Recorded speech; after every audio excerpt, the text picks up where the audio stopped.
पुनरूपम च पुनस्तदंतर्गतम प्रावी विषस्वप्रिये संश्लिष्टावयोर्भवरसमय कृष्णो हि यत्साक्षिकं रूपम तत्रत्यात्मकं परमभिधेयं सदा। वामहस्ते कृतं माठं गोगोपी गोपरक्षकं यशोदोत्संगलालितं श्रीनटवरं नमामि। श्रीमद्भागवताख्योऽयं प्रत्यक्षं कृष्णैव हि स्वीकृतोऽसि मया नाथं मुक्त्यर्थं भवसाध्य। मंचस्थ व्यासपीठस्थ शुकस्वरूप पूज्य शास्त्री जी, उपस्थित भूदेवो, આજના કલાવૃંદ, આ સુંદર મનોરથના મનોરથી પરિવાર એવં શ્રીમદ ભાગવતજીના લાડીલા વૈષ્ણવો, ખૂબ આનંદનો અવસર હોય કે જ્યારે શ્રીમદ ભાગવતજીની પધરામણી આપણા ઘેર થાય, જન્માંતરોના જ્યારે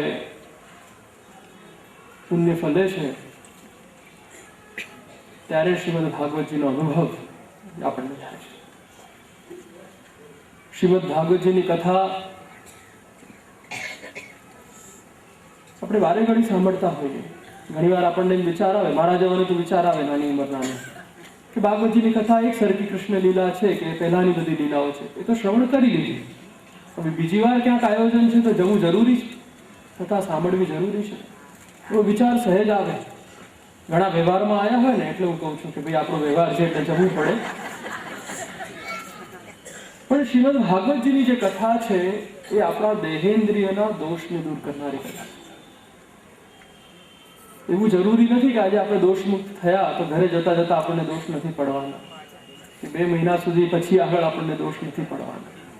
આજે આપણે ઠાકોરજી લાયક થયા છીએ ભગવત કથાથી, ભગવત સ્વરૂપના અનુભવ લાયક થયા છે। જો આપણે વિચારીએ કે વૈષ્ણવ છે, ગળામાં કંઠી ધારણ કરે છે, શ્રી વલ્લભે એનો હાથ પકડ્યો છે, બ્રહ્મ સંબંધ કરણાત સર્વેશામ દેહ જીવયો સર્વદોષ નિવૃત્તિ। શ્રી મહાપ્રભુજીએ જેણે બ્રહ્મ સંબંધ કરાવ્યું છે, જેણે કંઠી ધારણ કરાવ્યું છે, એના હૃદયમાં ઠાકોરજી બિરાજે છે, પણ એ હૃદયમાં બિરાજે છે તો એનો અનુભવ એ જીવને કેમ નથી થતો? એનો અનુભવ પણ એને થવો જોઈએ ને। એ ક્યારે થાય? કે જ્યારે એના દેહેન્દ્રિય શ્રી ઠાકોરજી લાયક એ સદા માટે બનાવી રાખે।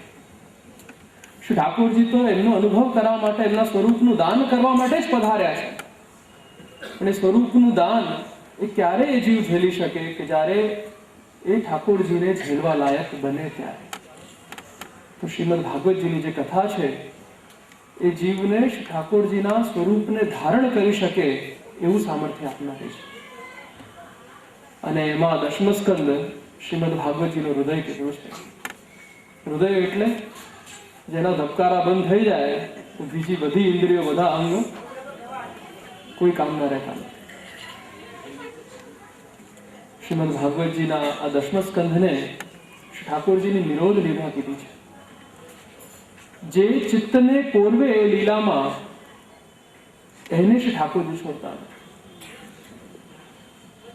અને આજે ખૂબ સુંદર 2 લીલાના આપણે શ્રવણ કર્યા। હું આવ્યો ત્યારે મેં બચ્ચવનની લીલા સાંભળી। શ્રી બ્રહ્માજી ઠાકોરજીની પરીક્ષા કરવા માટે કે સાચે જ આ પૂર્ણ પુરુષોત્તમ છે। જો આપણને ઘરમાં ઘણીવાર વિચાર આવે કે આ પૂર્ણ પુરુષોત્તમ છે, આપણા મંદિરમાં નાનકડા આટલા લાકડાના મંદિરમાં બિરાજે, નથી બિરાજતા તમારા ઘરમાં? એ લો વોલ્ટેજ છે કે આ 0 વોલ્ટેજનું બલ્બ છે એટલે નાના મંદિરમાં છે, અને મોટા મંદિરમાં હોય એટલે હેલોજન છે। એ બ્રહ્મ પ્રભુ કૃષ્ણ એક જ છે, તો કેમ તમારા નાનકડા ઘરમાં આટલા નાના મંદિરમાં આવીને બેઠો છે? શું એ પૂર્ણ પુરુષોત્તમ હોય તો એનો મોભો આપણાથી સચવાય? અને જ્યાં એનો મોભો ન સચવાય ત્યાં પ્રભુ આવીને બિરાજે? ના બિરાજે। આપણા હૃદયમાં જ્યાં સુધી પ્રભુ લાયક આપણે ન થઈએ, દેહેન્દ્રિય ન થાય, ત્યાં સુધી પ્રભુ અનુભવ જતાવતા નથી। તો ઘરે શ્રી ઠાકોરજી આપણા નાનકડા મંદિરમાં કેમ આવીને બિરાજે? આ કેવલ શ્રી મહાપ્રભુજીનો સિદ્ધાંત છે। આ પુષ્ટિ માર્ગીય વૈષ્ણવોને સાંભળીને વધારે આનંદ આવશે, અને બીજા બધાને જિજ્ઞાસા થશે કે નહીં, શ્રી મહાપ્રભુજી हमारो પણ અંગીકાર કરે અને અમને પણ એ અધિકાર મળે કે અમે એ ઠાકોરજીની સેવા કરીએ। આ શ્રીમદ ભાગવત સંબંધ અને ભાગવત સંબંધ શ્રી ઠાકોરજીની સેવા પ્રણાલિકા છે. શ્રી મહાપ્રભુજી કે શ્રી વલ્લભ ક્યારે આપણને ઘરે ઠાકોરજી પધરાવી આપે, જેવી રીતે આ બચ્છવનની લીલા છે ને એવી રીતે. બચ્છવનની લીલા કેવી છે, એનું બેઝિક શું છે ખબર છે? એના મૂળમાં શું ભાવ છે? ગોપીજનોએ શ્રી ઠાકોરજીના પ્રાગટ્યનો પ્રસંગ જોયો. ટોળે ટોળા શ્રી નંદરાજી યશોદાજીના ઘરે ગયા છે, રોજે ઠાકોરજીની નિત્ય લીલાના દર્શન કરે છે. પૂર્ણ પુરુષોત્તમ છે, બધાને ખબર છે, વાત્સલ્ય છે, સ્નેહ છે, એવો ઉમટકી રહ્યો છે. ગોપીજન વિચારે, ઓહો, મારે આવો કાનો થયો હોત, મારે આવો લાલો થયો હોત તો હું તો આને આ પહેરાવત, આવી રીતે સજાવત, આવી રીતે એને રાખત. પેલા ગોવાળિયાઓ એમ વિચારે, કરે આ તો ફૂલની જેમ રાખે છે, મને આવો કનૈયો થયો તો આમ કુસ્તી કરાવત ને ઘી પીવડાવત અને આમ કસરત કરાવત. ગાયોને એમ થાય કે અરે રે, મને આવું વાછડું થયું હોત તો હું આમ એને વહાલ કરત, હું તો ચારે ધને હું એને દૂધ પીવડાવત અને એવો એને મારા વાછડાને સ્નેહ કરત. શ્રી ઠાકોરજીની આ લીલા છે. દરેક ગોપીજનોના, દરેક ગોવાળોના, દરેક ગાયોના મનના મનોરથને આપણે જાણ્યા છે કે આ બધાના મનોરથ હું કેવી રીતે પૂરો કરું? હું તો એકલો, અને આ બધાના મનોરથ કેવી રીતે પૂરા થાય? ત્યારે શ્રી ઠાકોરજીએ બ્રહ્માજીને મોયા છે. બ્રહ્માજી શું ઠાકોરજીની પરીક્ષા લેવા આવે? ઠાકોરજીએ બ્રહ્માજીની બુદ્ધિ એવી કરી કે તમે આવીને આ બધાને ઉપાડી જાઓ, એટલે હું કંઈક મારી એવી લીલા કરું કે દરેકના ઘરે હું એના મનોરથ પૂર્ણ કરવા જાઉં. એટલે શ્રી વલ્લભાચાર્યજી દરેક જીવના મનોરથ પૂર્ણ કરવા માટે ઘરે શ્રી ઠાકોરજી પધરાવી આપે. જેને જેવો ભાવ વિચાર્યો હતો કે હું આમ માખણ ખવડાવીશ, હું એને આ ઘી ખવડાવીશ, પેલાને ગોવાળિયાને મનમાં હતું કે આમ કસરત કરાવીશ. જે જીવના મનોરથ હતા, ગીતાજીમાં શ્રી ઠાકોરજીએ કીધું છે, યે યથા મામ પ્રપદ્યન્તે તામ તથૈવ ભજામ્ય. જે મને જેવી રીતે કેળવે છે હું તેને તેવી રીતે ભજીશ, એ વાયદો કર્યો છે પ્રભુ. તો અહીંયા જેના મનમાં જેવો ભાવ હતો એને એવું પોષણ આપ્યું છે. જો પૂતનાને પણ માતૃતા ભાવ હતો, માતાનો ભલે ક્લેશમાં માતાનો ભાવ લઈને આવી હતી, એને શ્રી ઠાકોરજીએ માતૃગતિ આપી છે. હવે આપણે સ્નેહીથી જઈએ તો પ્રભુ કેમ કૃપા ન કરે? પણ આપણા કન્ડિશનલ લવ છે, શરતી પ્રેમ છે આપણો. મારે આ નથી, મારે આ નથી, મારે આ જોઈએ છે, મારે આ જોઈએ છે. એ શરતી પ્રેમ હોય તો આપણે સાચા પ્રેમીને મચક નથી આપતા, તો પ્રભુ આપણને મચક આપે. જ્યાં શરત આવે ત્યાં સાચે પ્રેમ હોતો જ નથી. અને ગોપીજનોએ જ કેવલ પ્રભુને જીત્યા છે. ભાગવતજીના પ્રથમ સ્કંદથી લઈને 12 સ્કંદ સુધી તમે ઘણી કથાઓ સાંભળી હશે. બધામાં એવું હશે કે આણે 1000 વર્ષ તપસ્યા ઋષિ કરી, ધ્રુવજી આટલા વર્ષ તપસ્યા કરી, આમને આટલા વર્ષ તપસ્યા કરી, અને તપસ્યા પછી ઠાકોરજી પધાર્યા પછી પૂછ્યું કે તારે શું જોઈએ છે? કે આ જોઈએ છે. કે જા તથા વ્યવહાર પૂરો થઈ ગયો, માંગ્યું એ આલ્યું અને વહીવટ થઈ ગયો. કેવલ ગોપીજન જ એવા છે કે જેમને શ્રી ઠાકોરજી સદાય માટે મળી રહ્યા છે. આગળ ભ્રમર ગીતના પ્રસંગમાં પણ આવશે. ઉદ્ધવજીને એવું લાગશે કે નાના શ્રી ઠાકોરજી તો ગોપીજનોને છોડીને જતા રહ્યા છે, તો ગોપીજનોએ સાબિત કરશે કે ના ના, ઠાકોરજીને અને હમને કોણ દૂર કરી શકે? આ તો અમારા મનનો તાપ છે, અમારા મનનો સ્નેહ છે. શ્રી મહાપ્રભુજી આજ્ઞા કરે છે, ગોપિકા ગુરવ પ્રોક્તા સાધ્ય સાધન સંયુક્તા. યદિ કોઈને ગુરુ બનાવવા હોય તો ગોપીજનોને ગુરુ બનાવવા જોઈએ.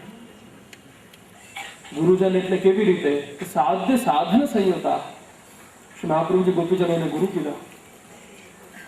કે સાધ્ય એટલે કયા પ્રભુને પામવા છે? કેમ શ્રી ઠાકોરજીને પામવા માટે ગોપીજનો વ્રજ છોડીને બહાર ન ગયા? કેમ આપણા દ્વારકામાં ન આવ્યા? કેવા પ્રસંગો છે? શ્રી ઠાકોરજી મથુરામાં બિરાજતા, તોય કેમ એ મથુરામાં ન ગયા ગોપીજનો? સાધ્ય કયા પ્રભુને સાધવાના છે? તો શ્રી વલ્લભાચાર્યજી આજ્ઞા કરે છે કે જેને કોઈના ગુણ દોષ જોયા નથી, કેવલ સ્નેહ અને પ્રેમને વશ જે પ્રભુ થયા છે, પ્રેમને વશ જે કૃષ્ણ થયા છે, એ કૃષ્ણને આપણે ભજવાના છે. એ કૃષ્ણ છે 11 વર્ષ અને 52 દિવસ સુધીની લીલાઓ. નકર જો આપણે બહુ પ્રેક્ટિકલ વિચાર કરીએ તો સત્ય છે ને કહેવાય કે સત્ય છે, હતું અને રહેશે. તો શ્રી ઠાકોરજીનો જન્મ તો 5,500 વર્ષ પહેલા થયો. કૃષ્ણ જન્મ આપણે પ્રસંગ જોઈએ તો 5,500 6,000 વર્ષ પહેલા પ્રભુનું પ્રાગટ્ય છે. તો એ પહેલા કૃષ્ણ નહોતા તો કૃષ્ણ સત્ય નથી, એવો વિચાર આવવો જોઈએ ને કે ના, આ કૃષ્ણ જ એક એવું સ્વરૂપ છે પૂર્ણ પુરુષોત્તમમાં, અન્ય દેવી દેવતાઓમાં ઘણામાં બધી રીતે આપણે જોઈએ યક્ષ ઇન્દ્ર બધાના પ્રાગટ્ય છે, બધાનો તિરોભાવ છે. પણ શ્રી કૃષ્ણની એક વિશિષ્ટ લીલા એવી છે કે એ તો બ્રજમંડલમાં હતા, છે અને રહેવાના. એનો સુંદર પ્રસંગ શ્રીમદ સુબોધનીજીમાં શ્રી ઠાકોરજી પ્રગટ કરે છે કે જ્યારે સુંદર પ્રસંગ આપણે સાંભળ્યો છે. ઠાકોરજીનો જન્મ થયો મથુરામાં અને યમુનાજીમાંથી લઈને વસુદેવજી શ્રી ઠાકોરજીને લઈને જઈ રહ્યા છે. તો યમુનાજીનું સ્તર વધી રહ્યું છે અને યમુનાજી આગળ વધતા એક છાલક શ્રી ઠાકોરજીના ચરણારવિંદને મારીને પાછા શ્રી યમુનાજી પોતાના મૂળ સ્વરૂપમાં પાછા ધારણ કરે છે પોતાનું સ્વરૂપ. આપણે તો કેવલ એટલા દર્શન કર્યા, કેટલું માણ્યું કે શ્રી યમુનાજીએ શ્રી ઠાકોરજીના ચરણ સ્પર્શ કર્યા, એમનું બ્રજમંડલમાં સ્વાગત કર્યું. એવી જ રીતે જ્યારે શ્રી ઠાકોરજી પાછા પધારે છે, મથુરા ગમન કરે છે અક્રૂરજી સાથે, ત્યારે બંને ભાઈઓ યમુનાજીમાં સ્નાન કરવાની એમના કાકા જોડે આજ્ઞા લે છે, અક્રૂરજી જોડે, કે અમે યમુનાજીમાં સ્નાન કરીએ. તો કે હા, તમે સ્નાન કરો. જ્યારે સ્નાનમાં પધારે છે ત્યારે અક્રૂરજીને એવા દર્શન થાય છે કે જે પુષ્ટિ પુરુષોત્તમનું જે સ્વરૂપ હતું, જે મૂળ શ્રી ઠાકોરજીનું જે સ્વરૂપ હતું, એ પાછું શ્રી યમુનાજીમાં પધારે છે. અને આ જે ભૂમિનો ભાર હરવા વાળું સ્વરૂપ હતું, પોલિટિક્સ કરવા વાળું સ્વરૂપ હતું, કૌરવો પાંડવોને લડાવવા વાળું સ્વરૂપ હતું, શિશુપાલ જેવાને પોલિટિક્સથી મારવા વાળું જે સ્વરૂપ હતું, એ બધા સ્વરૂપને આ બધી લીલાઓ કરવા માટેનું જે કહીએ કે એ જે પુરુષોત્તમ હતા, એ પુરુષોત્તમ શ્રી ઠાકોરજીમાં પધારે છે. એટલે લીલાનો રહસ્ય અહીંયા ખુલે છે કે શ્રી ઠાકોરજી તો પહેલેથી જ યમુનાજીમાં એ બ્રજમંડલમાં બિરાજતા હતા. આ તો શ્રી ઠાકોરજી પધાર્યા ત્યારે એ જે આ ભૂમિનો ભાર હરવા વાળું જે સ્વરૂપ હતું, એ શ્રી યમુનાજીમાં પાછું પધાર્યું છે.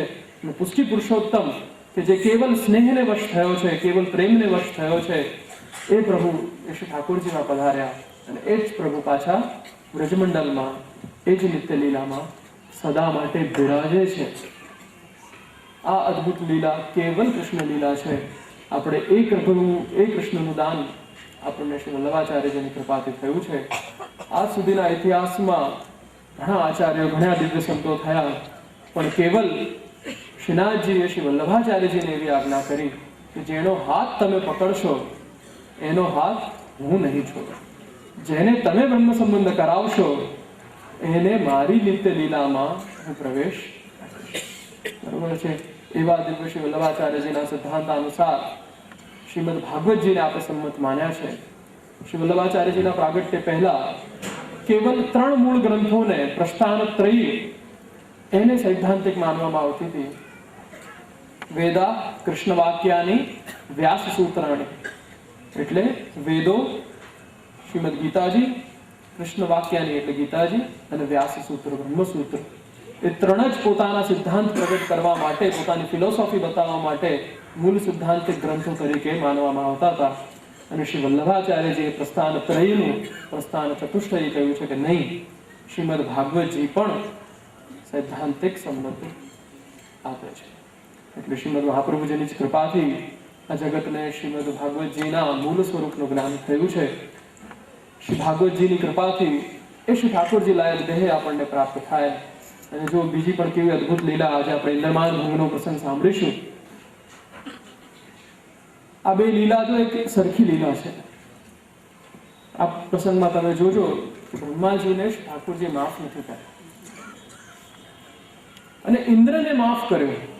જો બંને દેવતાઓએ એમના ભક્તો જે વ્રજજનો છે, ગોપીજનો છે, એમના